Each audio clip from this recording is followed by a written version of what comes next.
Argentina മത്സരം മാർച്ചിൽ എന്ന് പറയുന്ന വാർത്തയാണ് എത്തുന്നത്. അർജന്റീന ടീമിന്റെ കേരള സന്ദർശനത്തിൽ വീണ്ടും അവകാശവാദവുമായി മന്ത്രി വി അബ്ദുറഹ്മാൻ.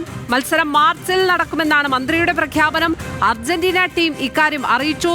വൈകാതെ പ്രഖ്യാപനം ഉണ്ടാകുമെന്നും മന്ത്രി.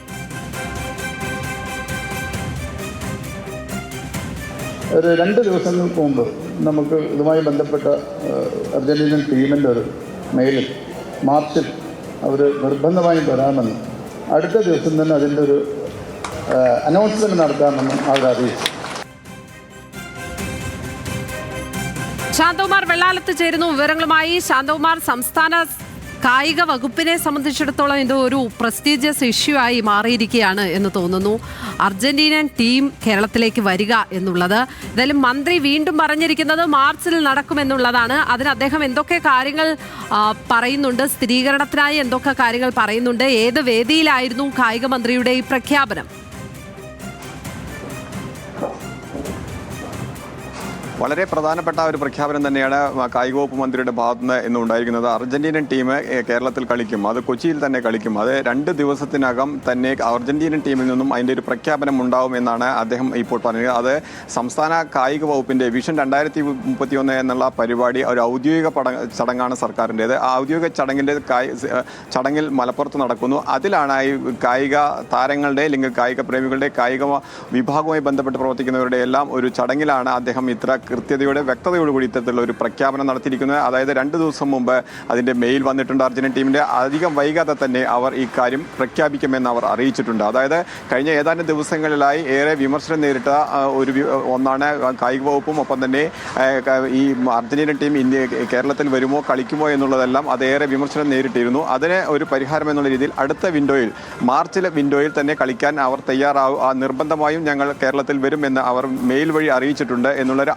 ഔദ്യോഗികമായ പ്രഖ്യാപനം. അതൊരു കായിക വകുപ്പ് മന്ത്രിയുടെ ഭാഗത്തു തന്നെ അതൊരു പ്രഖ്യാപനം. അതൊരു ചെറിയ വേദി മാത്രമല്ല, സംസ്ഥാന സർക്കാരിൻ്റെ വിഷൻ 2031 എന്നുള്ള കായിക വകുപ്പിൻ്റെ ഒരു പരിപാടിയിലാണ് അദ്ദേഹം ഇന്ന് അത് വ്യക്തതയോടുകൂടി ഇത്തരത്തിലുള്ള ഒരു പ്രഖ്യാപനം നടത്തിയിരിക്കുന്നത്. ലക്ഷ്മി, മാർച്ച് എന്ന് പറയുമ്പോൾ ഇനി അധികം സമയമില്ലല്ലോ. അപ്പോൾ സ്റ്റേഡിയത്തിന്റെ നവീകരണമൊക്കെ അപ്പോഴേക്കും പൂർത്തിയാക്കി മാർച്ചിൽ കളി നടക്കും എന്നങ്ങ് ഉറപ്പിക്കാമെന്ന് തോന്നുന്നു അല്ലേ?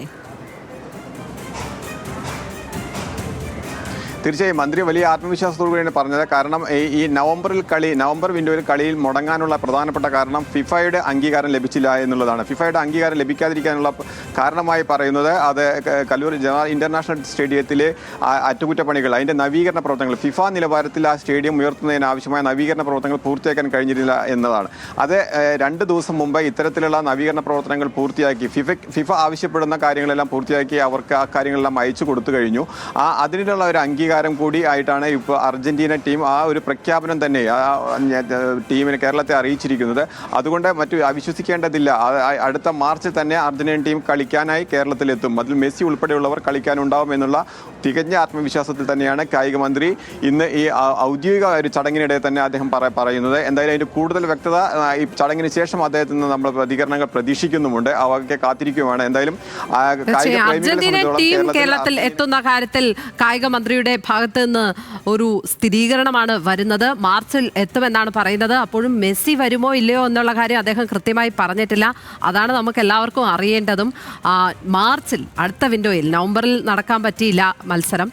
സോ മാർച്ചിൽ മത്സരം നടക്കും എന്നാണ് ഇപ്പോൾ പറഞ്ഞിരിക്കുന്നത്. മന്ത്രിയുടെ വാക്കുകൾ നമുക്ക് എന്തായാലും വിശ്വാസത്തിൽ എടുക്കാം. ശാന്തകുമാർ വെള്ളാലത്താണ് വിവരങ്ങൾ പങ്കുവച്ചത് മലപ്പുറത്ത് നിന്നും.